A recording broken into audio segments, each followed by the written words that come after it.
Très bien, merci Bozali Ebele beaucoup Landabiso sur Cléboa, original.net du grand prêtre César Ngadi. Merci pour la confiance et fidélité au Bopé Sakabiso Mikolonios, Naïf Sakabino, confiance et fidélité Nabino, Depe Sakabiso, courage, tout servir Bino, Nathan Oyo, beaucoup Zelabiso, tout servir Bino. Et Zalinga Yoabino Gradimou, il y a autrement dit le fils de la promesse, vous allez en direct. Il y a République démocratique du Congo, précisément, la ville-province, il y a Kinshasa, Mokolo Alelo. Donc, présenté Bino Ezali Bongo compte rendu à Conseil des ministres et les cas qui Bongo Mokolo ya vendredi 8 juillet 2022 dans la République démocratique du Congo. Kassie Sengeli Boybake, compte rendu Ango et Kumba Makina Mokonzi Yamboka, Félix Antoine Tshisekedi Chilombo Baxela Kai Béton, Nengebana Kinshasa, Balinga Kobenga ye. TV Ezali Radio T, Bolanda Bino Mokona Bilili O Ezala ki Bongo Conseil des ministres et à vendredi 8 juillet 2022. Ngaïna Bino Tokutani prochainement. Au revoir. Bye. Compte rendu de la 61e réunion du Conseil de ministres. Le président de la République, chef de l'État, Félix Antoine Tshisekedi Chilombo, a présidé ce vendredi 8 juillet 2022 par visioconférence la 61e réunion du Conseil de ministres. 5 points étaient inscrits à l'ordre du jour. 1. Communication du président de la République, chef de l'État. 2. Point d'information. 3. Approbation d'un relevé des décisions du Conseil de ministres. 4. Examen et adoption des dossiers. 5. Enfin, examen et adoption de projets de texte. La communication du président de la République, chef de l'État, a porté sur 4 points principaux, à savoir de la relance des activités de la SOCIR SA et celle de l'usine de production des émulsions des bitumes. Le président de la République a rappelé la nécessité et l'urgence de mettre en œuvre sa recommandation formulée lors de la 54e réunion du Conseil de ministres tenue le vendredi 20 mai 2022 relative à la relance des activités de la SOCIR SA et celle de l'usine de production des émulsions des bitumes. Cette relance devrait permettre à la SOCIR de jouer également son rôle, non seulement logistique, mais surtout d'usine des raffinages du pétrole brut, en vue d'assurer l'approvisionnement du marché national en produits pétroliers. Les 2 unités de production d'émulsions des bitumes neuves, une fois mises en service, permettra la fabrication journalière de 1000 tonnes de bitume. Le président de la République a chargé la ministre d'État, ministre du portefeuille, d'accélérer les processus devant aboutir à la mise en place d'une commission spéciale composée des délégués des parties prenantes afin de dresser l'état des lieux d'élaborer le plan de relance de cette société incluant la production d'émulsions des bitumes. Un rapport relatif devrait être soumis prochainement au Conseil de ministres. Le deuxième point de la communication du président de la République a porté sur les vols de câbles électriques à répétition. Le président de la République a déploré les cas de vandalisme à répétition signalés dans la province du Lualaba sur la ligne de transport d'électricité à haute tension, entraînant ainsi des coupures au niveau des centrales d'Inga et de perturbations de la desserte en énergie électrique. Face à la recrudescence de ces actes de vol de conducteurs en cuivre et des cornières des pylônes qui s'apparentent à un véritable sabotage de l'économie nationale, le vice-premier ministre, ministre de l'Intérieur, Sécurité, Décentralisation et Affaires coutumières et les ministres des Ressources hydrauliques et électricité ont été chargés de présenter lors de la prochaine réunion du Conseil de ministres une proposition des mesures efficaces en vue de éradiquer ces fléaux et mettre définitivement hors d'état de nuire les inciviques responsables de ces actes. Le train de mesures devrait notamment intégrer les mesures préventives telles que la sensibilisation de la population, la surveillance du réseau des lignes à haute tension à l'aide des moyens technologiques modernes et la traque des réseaux des receleurs. Au-delà des mesures précitées, il convient également de réfléchir sur la possibilité d'utiliser des matériaux alternatifs et modernes pour la traque de ces receleurs. 3. Du développement de la chaîne de valeur minière. Le président de la République a salué les démarrages en juin 2022 sous l'encadrement du ministère de l'Industrie, de la production par une société de droit congolais Proton de câbles électriques Made in RDC à partir du cuivre congolais, en particulier le cuivre cathodique produit au Haut-Katanga. Cette réalisation, motif de fierté pour tous les Congolais, s'inscrit parfaitement dans la stratégie de notre pays qui cherche à transformer localement ses ressources minières pour plus de valeur ajoutée et plus d'emplois. Le gouvernement, à travers le ministre de l'Industrie, des Mines, du Commerce extérieur, de l'économie nationale, des ressources hydrauliques et l'électricité, a été invité à accompagner de tels investissements pour assurer l'éclosion de l'industrie locale, à améliorer la compétitivité et l'exportabilité de nos produits locaux. Encourageant le ministre de l'Industrie à poursuivre dans les mêmes élans pour matérialiser d'autres projets similaires, le président de la République a appelé à l'accélération du projet de création d'une chaîne des valeurs dans les secteurs de batteries électriques et des énergies propres, tel qu'est convenu avec la République des Zambie, la Commission économique des Nations Unies pour l'Afrique et plusieurs banques multilatérales de développement. Dans les mêmes ordres d'idées, les ministres du portefeuille et des Mines ont été chargés d'œuvrer davantage pour permettre à la Sokimo, la Sakima et d'autres entreprises minières publiques de relancer leurs activités de production, notamment par l'implantation des usines de transformation, en particulier de raffineries d'or. 4. Des droits des communautés locales en matière d'exploitation forestière.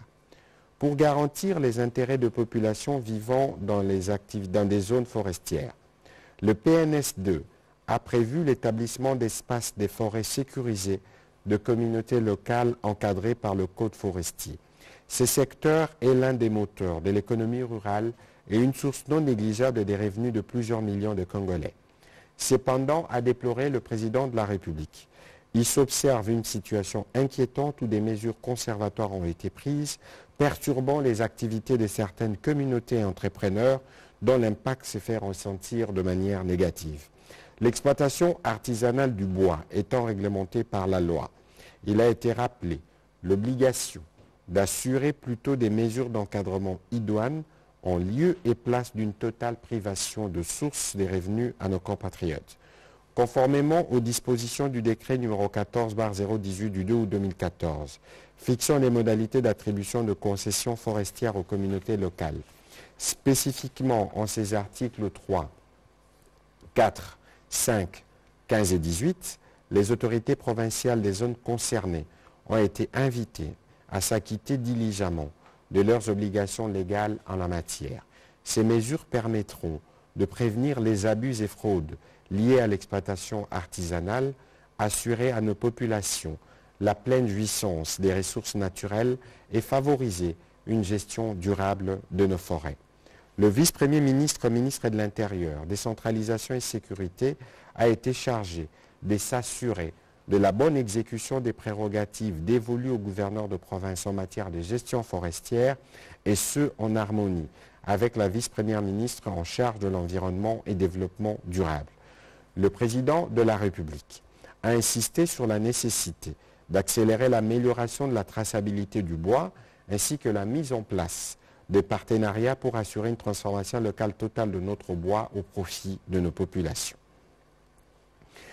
Intervenant à la suite de la communication du président de la République, le Premier ministre chef du gouvernement a rassuré le Conseil de la détermination du gouvernement à poursuivre ses efforts de dédollarisation de l'économie nationale et de consolidation des réserves de change, des résiliences de la stabilité et de la monnaie nationale.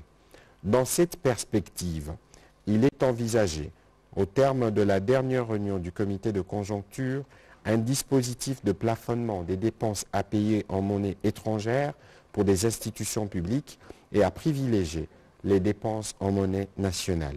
La limitation du retrait en dollars s'inscrit ainsi dans le cadre de la dédollarisation de l'économie et de la promotion de la monnaie locale.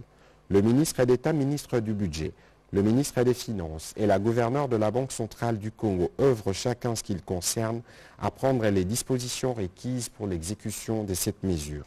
Sur un autre chapitre, le Premier ministre et chef du gouvernement a salué l'initiative de la Fondation Denis Nyakero Tshisekedi qui, dans le cadre de son plaidoyer sur la lutte contre la drépanocytose, a soutenu la formation de 121 professionnels de la santé et l'a rappelé que le gouvernement de la République suit avec attention la mise en œuvre des différents points inscrits au plaidoyer de la très distinguée Première Dame.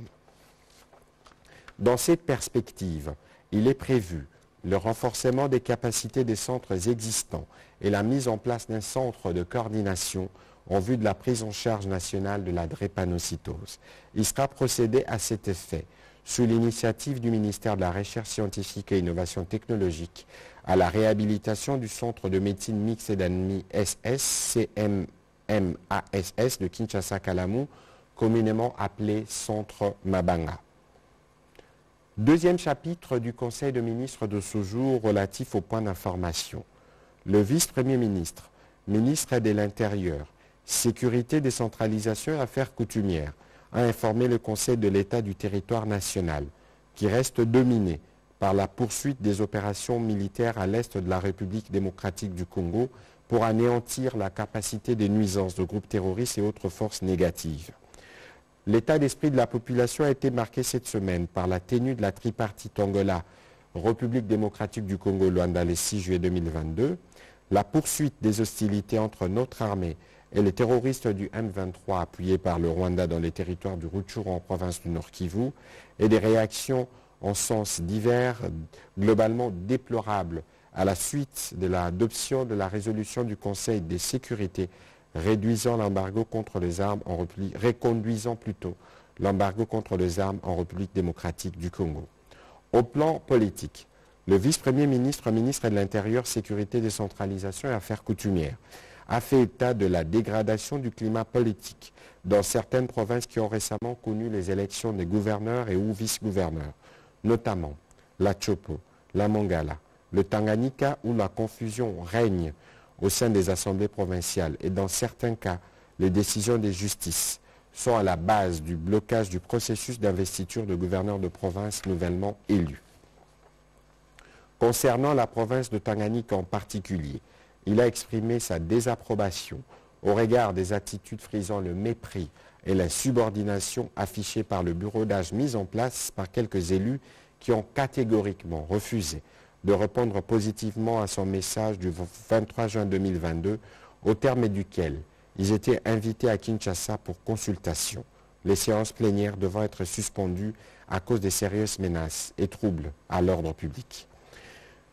Toujours sur ces chapitres sur l'état du territoire, le ministre de la Défense nationale et ancien combattant est revenu sur les détails sur les opérations militaires en cours menées par les forces armées de la République démocratique du Congo qui continuent à maintenir la pression sur la coalition RDF et M23 et d'autres groupes armés opérant dans les provinces du Nord Kivu et de l'Ituri.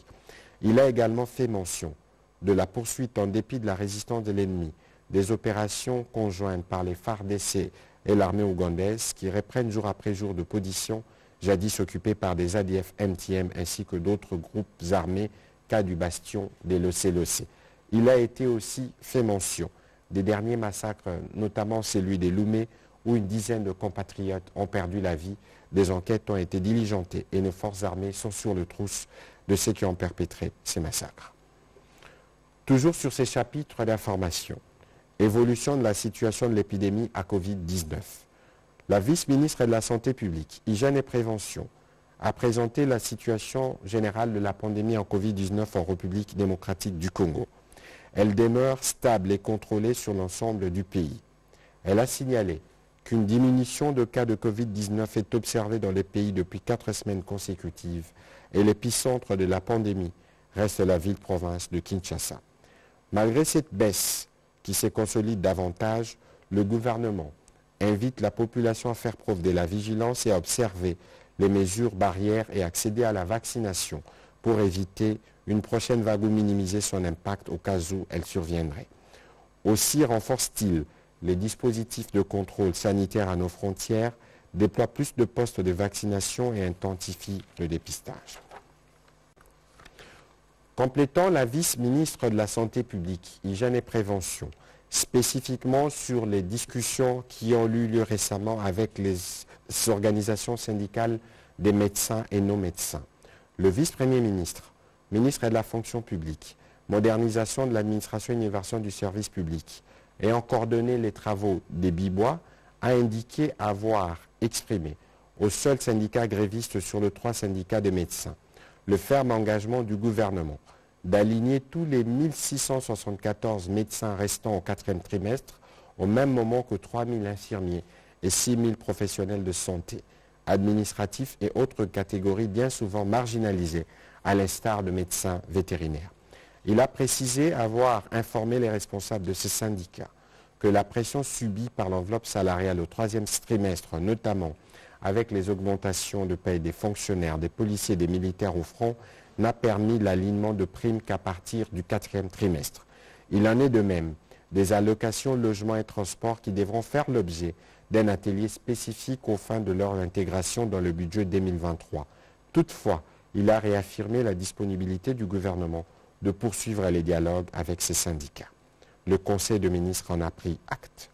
À son tour, le ministre d'État, ministre des Infrastructures et Travaux publics, a fait rapport au Conseil de l'état d'avancement globalement satisfaisant des projets d'entretien des constructions dans la voirie de la ville-province de Kinshasa ainsi que dans d'autres provinces du pays. À son tour, le vice-premier ministre, ministre des Affaires étrangères, a présenté au Conseil le rapport d'étape sur quelques initiatives prises et les actions réalisées dans le but d'insuffler le changement dans la politique extérieure et de relancer notre machine diplomatique sur des bases saines, solides et efficaces. De l'apurement du contentieux financier, excepté pour 5 ambassades qui ont communiqué en retard leurs coordonnées bancaires ou celles de leurs bailleurs, tous les arriérés des loyers des immeubles abritant les services des ambassades et des maisons ou appartements des résidences des diplomates pour les exercices 2020-2021 ont été payés. À cela s'ajoutent les paiements de près de 1,5 million de francs suisses, représentant plus de la moitié de la dette de notre représentation à Genève accumulée depuis la Deuxième République. Hormis ceux du dernier trimestre 2020, dont le paiement est en cours, il n'existe plus d'arriérés des salaires collectifs des diplomates. Depuis le début de cette année, des créances salariales individuelles datant de plus de 5 ans, dûment déclarées, vérifiées et transmises pour paiement sont payées. Il a été également amorcé, conformément à la réglementation, les processus de rappel des diplomates ayant presté plus de 4 ans et qui sont remplacés par des nouveaux, les uns à partir de Kinshasa et les autres permutés.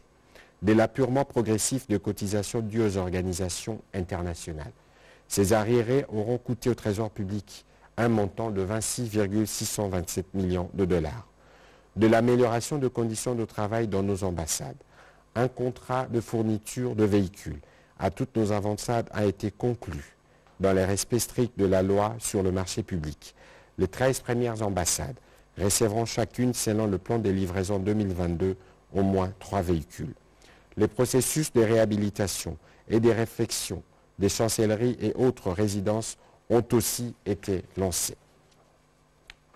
Au sujet de la production des passeports biométriques, des 21 entreprises qui ont manifesté leur intérêt à produire ces documents de voyage, seules 10 sociétés ont été admises avec l'autorisation de la Direction générale du contrôle du marché public DGCMP pour participer à un appel d'offres restreint. Elles ont acheté des cahiers de charges y afférents. Les dépôts des offres et l'ouverture de plis sont fixés le 15 juillet prochain. Le Conseil a pris acte de ces rapports. À son tour, le ministre des Finances a informé le Conseil de l'état d'avancement satisfaisant du processus de qualification de notre pays au Millennium Challenge Corporation, MCC, ces programmes innovants et incitatifs du gouvernement américain pour favoriser le développement de pays qui s'engagent dans ces processus compétitifs. Il a indiqué que notre pays, candidat depuis 2019, a réuni à ce jour 7 indicateurs performants sur les 20 prévus des Millennium Challenge Corporation. Au moment de son engagement, il ne réunissait que 3 indicateurs, à savoir la politique budgétaire, la création d'entreprises, la protection des ressources naturelles. Ils sont passés en 5 en 2021. 2 de plus, notamment l'inflation, le taux d'achèvement de l'éducation primaire de filles. Et en 2022, notre pays a rajouté 2 autres indicateurs positifs, en l'occurrence la politique commerciale et le respect de l'équilibre genre dans l'économie. Le ministre des Finances a souligné que ces progrès résultent des efforts croissants du gouvernement notamment les réformes menées pour la transparence, les contrôles et la redevabilité, faciliter au commerce et la nomination des femmes à plusieurs niveaux de responsabilité au gouvernement, dans les entreprises publiques et les autres services de l'État, ainsi que l'amélioration du climat des affaires qui donne l'espoir de l'évolution vers la qualification du pays.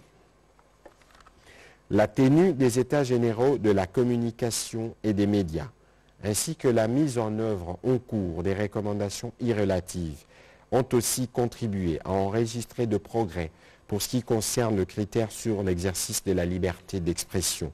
L'adoption prochaine de la nouvelle loi sur l'exercice de la liberté de la presse et celle de la loi d'accès à l'information publique nous permettra de faire un bond significatif.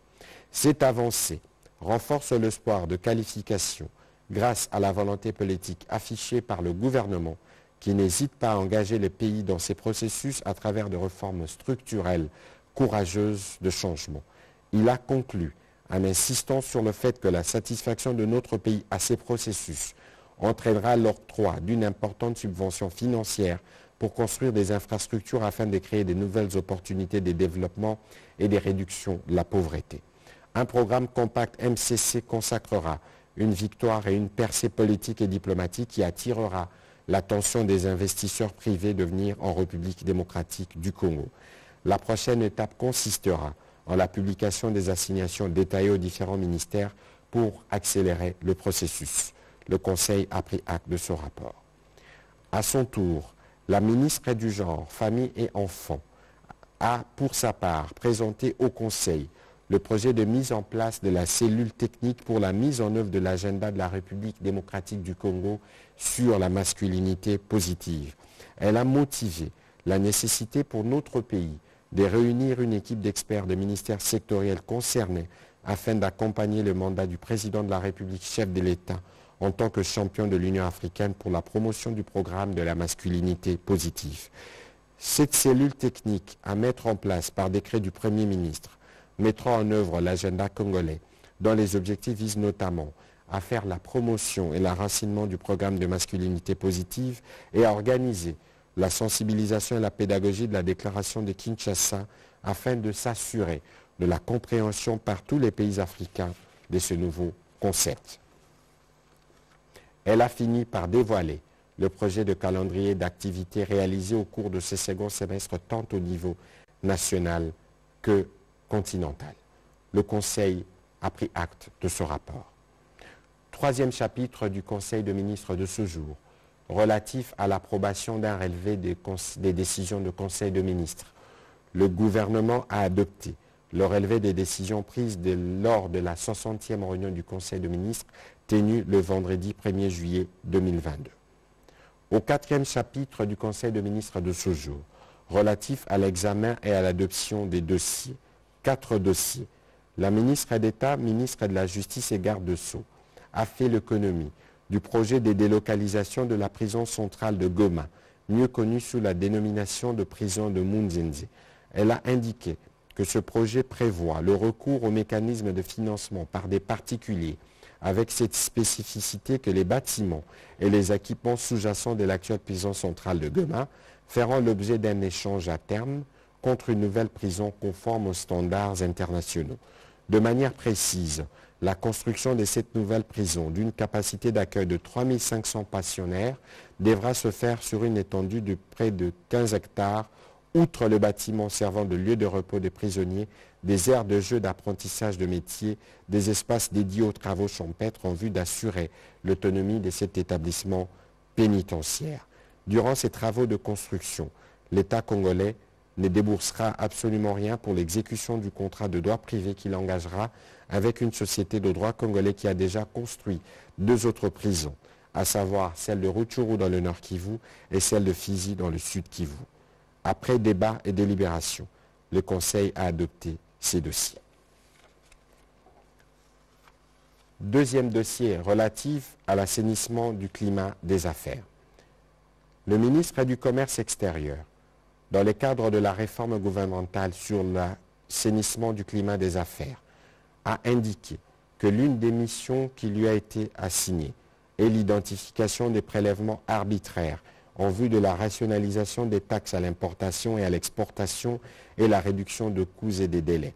Il a indiqué que la motivation derrière cette assignation est d'améliorer la compétitivité de notre économie, d'assurer le bien-être de la population étant donné que les opérateurs économiques disposent de la faculté de reporter sur les consommateurs la charge d'une taxe en manipulant le prix qu'ils contrôlent, mais également d'assurer une meilleure attractivité de notre pays.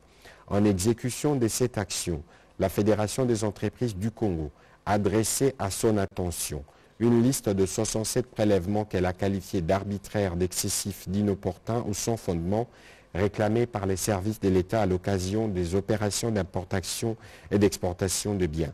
Il a soutenu que cette liste a été passée au peigne fin avec les délégués des institutions, ministères et ceux des établissements et organes publics concernés. Au terme de cet examen, 3 recommandations ont été formulées par les parties prenantes.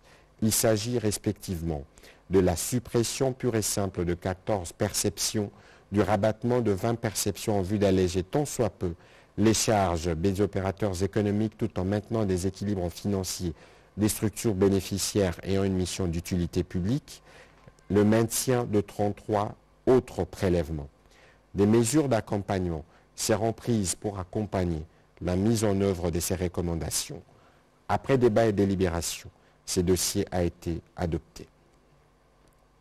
Le ministre de la Jeunesse, Initiation à la nouvelle citoyenneté et cohésion nationale, a présenté au Conseil 2 dossiers pour examen et adoption. Le premier a porté sur la politique de cohésion nationale qui vise à réduire les inégalités, les interactions entre les communautés, les disparités, les polarisations sociales et à encourager l'unité et l'intégration nationale en luttant contre toute discrimination fondée sur les motifs ethniques, raciales, sociales, religieux et culturels. Cette politique définit également les axes stratégiques pour la promotion et fixe le cadre de mise en œuvre et suivi et évaluation en vue d'assurer les vivres collectifs dans la paix, la tolérance et le respect mutuel entre Congolais et entre communautés congolaises. Le second a concerné la validation du programme national et du guide national de l'éducation à la nouvelle citoyenneté. Ces 2 outils de combat pour les changements de mentalité au sein de la société congolaise seront utilisés tant au niveau de l'enseignement primaire, secondaire et technique, de l'enseignement supérieur et universitaire que de l'éducation non formelle. Leur objectif terminal d'intégration consiste à former des femmes et d'hommes nouveaux, doués d'une nouvelle conception de la nation, de l'intérêt général et de la chose publique, radicalement différente du comportement observé couramment caractérisé parfois par le manque d'une vision réelle formulée en termes d'idéal citoyen et républicain à réaliser. Après débat et délibération, le Conseil a adopté ces 2 dossiers. Dernier chapitre du Conseil de ministres de ce jour, relatif à l'examen et à l'adoption de 6 projets de texte. Le vice-premier ministre, ministre des Affaires étrangères, a soumis au Conseil 6 projets de texte pour examen et approbation. Il s'agit respectivement de un projet de loi d'ordonnance autorisant la ratification de la Convention entre le gouvernement de l'État des Émirats arabes unis et les gouvernements de la République démocratique du Congo pour l'élimination de la double imposition et la prévention de la fraude et l'évasion fiscale en matière d'impôts sur les revenus. 2. Projet d'ordonnance loi autorisant la ratification de l'accord entre le gouvernement de la République démocratique du Congo et les gouvernements de la République de Turquie relatif à la promotion et à la protection réciproque des investissements. 3. Projet d'ordonnance loi autorisant la ratification de l'accord entre le gouvernement de l'État des Émirats arabes unis et le gouvernement de la République démocratique du Congo relatif à la promotion et à la protection réciproque des investissements. 4. Projet d'ordonnance loi autorisant la ratification de la Convention entre le gouvernement de la République démocratique du Congo et la République de Turquie en vue d'éviter la double imposition et de prévenir la fraude et l'évasion fiscale en matière d'impôt sur le revenu. 5. Projet de loi autorisant la ratification de l'accord sur la promotion et la protection des investissements mutuels entre le gouvernement de l'État du Qatar et les gouvernements de la République démocratique du Congo. 6. Enfin, projet d'ordonnance loi autorisant la ratification de la Convention pour l'élimination de la double imposition en matière d'impôt sur le revenu et pour la prévention de l'évasion et de la fraude fiscale entre les gouvernements de l'État du Qatar et les gouvernements de la République démocratique du Congo. Après débat et délibération, le Conseil de ministres a adopté tous ces projets de loi. Commencé à 12h33, la réunion du Conseil de ministres a pris fin à 18h07. Je vous remercie.